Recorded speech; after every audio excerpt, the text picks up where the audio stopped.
আমরা ভেবেছিলাম গত কয়েকদিন ধরে বাংলাদেশের অবস্থা যেরকম হয়েছে, ওখানে দীপু দাস বলে এক সংখ্যালঘু হিন্দু যুবককে যে নৃশংসভাবে ওখানে পুড়িয়ে মারা হয়েছে, প্রথমে তাকে ফাঁসিতে লটকে প্রকাশ্যে একবারে মধ্যযুগীয় বর্বরতায় লোকজন দাঁড়িয়ে চিৎকার করছে, মোবাইলে ভিডিও করছে, তারপরে তাকে পুড়িয়ে মারা হলো, মানে প্রথমে ঝোলানো হলো, তারপর পোড়ানো হলো।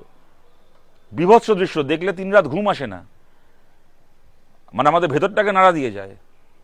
এরকম ঘটনা ঘটছে বাংলাদেশে। ভারত সরকারের সেখানে ভূমিকা কি, অবস্থান কি? দাঁড়িয়ে ওখানে ঘোষণা করছে, ভারতের হাই কমিশনে ওখানে হামলা করতে ডাক দিচ্ছে একদল লোক। ভারত সরকারের সেখানে বক্তব্য কি?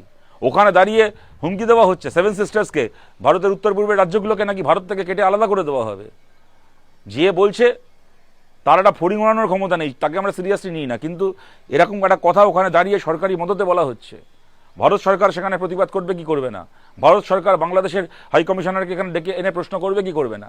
যখন 70-এর দশকে 70-এর দশকে যখন পূর্ববঙ্গে সংখ্যালঘুদের ওপর এই অত্যাচার হয়েছিল, সংখ্যালঘু হিন্দুদের ওপর, তখন ইন্দিরা গান্ধীর সরকার ছিল। তারা যে ভূমিকা পালন করেছিলেন, আমরা বামপন্থীরা সেই তার পাশে থেকেছি। পাকিস্তানকে দুটুকরো করে বাংলাদেশকে স্বাধীন করা হয়েছিল, মুক্ত করা হয়েছিল, জামাতিদেরকে মুখের ওপর জবাব দেওয়া হয়েছিল।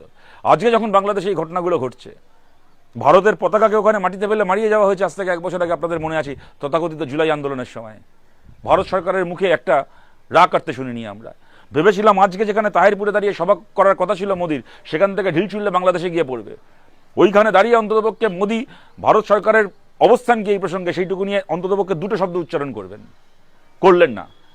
বাংলাদেশের সংখ্যালঘু হিন্দুদের ওপর এই অত্যাচার নিয়ে বিজেপি মুখে কুলু পেটে আছে কার ভয়, কার হুমকিতে? আপনি ট্রাম্পকে ভয় পাচ্ছেন? আপনি জামাতিদের কাছে বিক্রি হয়ে আছেন? আপনি কাকে ভয় পাচ্ছেন? কার ভয় আপনার মুখ থেকে একটা কথা সরল না? আমরা জানতে চাই।